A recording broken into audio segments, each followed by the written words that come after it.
En interview pour Libération, Mathieu Lartaud est revenu sur sa récente amputation et les problèmes qui en découlent. Obligé de porter une prothèse, le journaliste évoque sans filtre les terribles dépenses qu'entraîne un handicap comme le sien. Si est un sujet qui lui tient à cœur et on le comprend. Depuis plusieurs semaines maintenant, Mathieu Lartaud apprend à vivre avec une prothèse au niveau de sa jambe droite. Une nouvelle vie pour le journaliste sportif, qui a annoncé en avril dernier la rechute de son cancer du genou, diagnostiqué lorsqu'il était encore mineur. Obligé de se faire amputer, il a dû se mettre en retrait de ses activités professionnelles, laissant notamment sa place pour commenter les matchs du 15 de France. Malgré tout, le journaliste sportif de 43 ans est un battant et après plusieurs mois de convalescence, il est revenu juste à temps pour la Coupe du monde de rugby.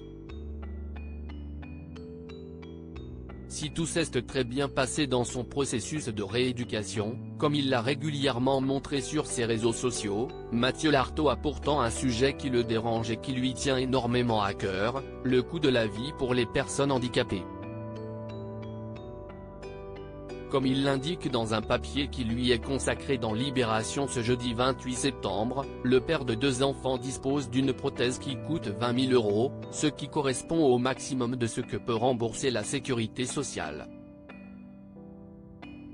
Pour la meilleure prothèse, il faut compter dans les 100 000 €, avance le journaliste, avant de donner un exemple très parlant sur le coût financier pour un jeune handicapé. Prenez un adolescent de 15 ans qui aurait le même type de sarcome que moi. Une prothèse se change tous les 6 ans et ça ne se revend pas comme une voiture. Sur toute sa vie, cela peut lui coûter 1 million €. Vous trouvez ça normal ? Un autre sujet lui tient également à cœur. Visiblement très agacé par les problématiques financières liées à son handicap, ce n'est pas le seul cheval de bataille du natif de Mantes-la-Jolie, Yvelines, par ailleurs attaqué par un collaborateur dans ce même article de Libération.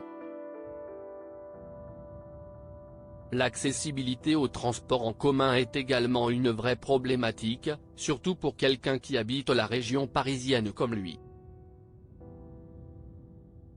Seulement 8% du réseau parisien de transport public est accessible, si est une aberration, lance Mathieu Lartaud.